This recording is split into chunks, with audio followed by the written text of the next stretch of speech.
পাঁচটি লক্ষণ দেখলে বুঝবেন আপনার শরীরের রক্তের সাথে জিন মিশে আছে।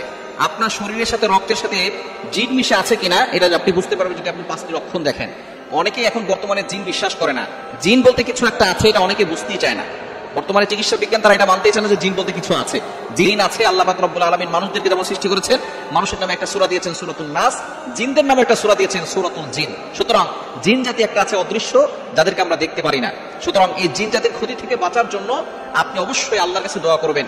কি কি আমল করবেন ক্ষতি থেকে বাঁচার জন্য? এবং পাঁচটি লক্ষণ আছে, এই লক্ষণ দেখলে বুঝবেন যে আপনার রক্তের সাথে জিন মিশে আছে। এক নম্বর লক্ষণ হচ্ছে, যদি আপনি দেখেন যে আপনার শরীরের ভিতর থেকে রক্ত কমে যাচ্ছে, দিন দিন আপনার শরীরের ভিতর থেকে রক্ত কমে যাচ্ছে, যদি আপনি এমন দেখেন এবং চিকিৎসকের কাছে যান এবং তারা যদি দেখে যে রক্ত কমে যাচ্ছে কিন্তু কি কারণে রক্ত যাচ্ছে সেটা যদি ডাক্তাররা বের করতে না পারে কোনো রিপোর্টে, তাহলে মনে করবেন কোনো জিন আপনার রক্তের সাথে মিশে আছে, যে আপনার রক্তগুলো খেয়ে দিচ্ছে, যার কারণে আপনার শরীরে রক্ত কমে যাচ্ছে এবং আপনি আস্তে আস্তে দুর্বল হয়ে পড়তেছেন। যদি আপনি দেখেন শরীরে রক্ত কমে যাচ্ছে, তাহলে মনে করবেন আপনার শরীরের রক্তের সাথে জিন মিশে আছে। সাথে সাথে আপনি ট্রিটমেন্ট নেবেন। কি কি আমল করবেন এই লক্ষণগুলো দেখলে আমি শেষে বলে দিচ্ছি।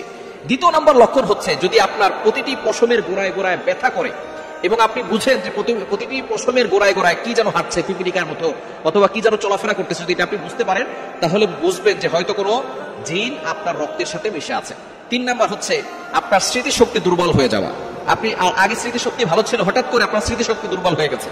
এবং চার নাম্বার লক্ষণ হলো, যদি দেখেন যে আপনার সবসময় মাথা ঘোরায়, মাথা সবসময় ব্যথা করে, মাথা ঘোরায়, মাথা বারবার হয়ে থাকে এবং অনেক ধরনের অস্বস্তি ফিল হয়, কোনো কিছুই ভালো লাগে না, ঘরে ভালো লাগে না, দোকানে থাকলে দোকানে ভালো লাগে না, বাহিরে ভালো লাগে না, কোনো জায়গায় আপনার ভালো লাগতেছে না, যদি এরকম মনে হয় তাহলে মনে করবেন কেউ আপনাকে নষ্ট করতেছে অথবা কোনো জিন আপনার রক্তের সাথে মিশে আছে। এবং পাঁচ নাম্বার হচ্ছে হঠাৎ রেগে যাওয়া। এরূপ যদি আপনার থাকে, আগে ছিল না এখন হঠাৎ করে রেগে যাচ্ছে, এটা যদি আপনার থাকে মনে করবেন কোনো জিন আপনার রক্তের সাথে মিশে গেছে। এই পাঁচটি লক্ষণ দেখলে বুঝবেন। যখনই দেখবেন এই পাঁচটি লক্ষণের কোনো একটি আপনার ভিতরে আছে, মনে করবেন কোনো জিন আপনার রক্তের সাথে মিশে আছে, তখন আপনি কিছু আমল করবেন। এক নাম্বার হচ্ছে আপনি সবসময় উজু অবস্থায় থাকার চেষ্টা করবেন। দ্বিতীয় নাম্বার হচ্ছে আপনি 5 ওয়াক্ত নামাজ পড়বেন। 3 নাম্বার 5 ওয়াক্ত নামাজের পরে শরীর বন্ধ রাখবেন। আয়াতুল কুরসি সূরা বাকারা 255 নম্বর আয়াত, 3 নাম্বার পারার 1 নাম্বার পৃষ্ঠার 8, 9, 10, 11, 12 নম্বর লাইনগুলোতে রয়েছে সূরা বাকারা 255 নম্বর আয়াত। এই আয়াতটি হচ্ছে আয়াতুল কুরসি, এটা একবার পড়বেন। আর সূরা কাফরুন একবার, সূরা ইখলাস একবার, সূরা ফালাক একবার, সূরা নাস একবার, এটা পড়ে হাতে ফু দিবেন। আর প্রথমে বুকে ফু দিবেন, তারপরে হাতে ফু দিয়ে পুরো শরীরে মাসাজ করে দিবেন। শরীর বন্ধ থাকবে, দুনিয়ার কোনো শক্তি আপনাকে ক্ষতি করতে পারবে না। এবং রাতের বেলা ঘুমানোর সময় ওযু করে ঘুমাবেন আর আয়াতুল কুরসি 4 ফুট করে বুকে ফু দিবেন আর হাতে ফু দিয়ে পুরো শরীরে মাসাজ করবেন। ইনশাআল্লাহ কোনো জিন বলেন, মানুষ বলেন, দুষ্ট জিন বলেন, দুষ্ট মানুষ বলেন, ব্ল্যাক ম্যাজিক বলেন, জাদুটোনা বলেন, কুফরি কালাম বলেন, কোন শক্তি আপনাকে ক্ষতি করতে পারবে না। জিনের আক্রমণ থেকে আপনি বাঁচতে পারবেন। আপনাকে আল্লাহ পাক রব্বুল আলামিন সকল ধরনের অনিষ্ট থেকে আল্লাহ আপনাকে হেফাজত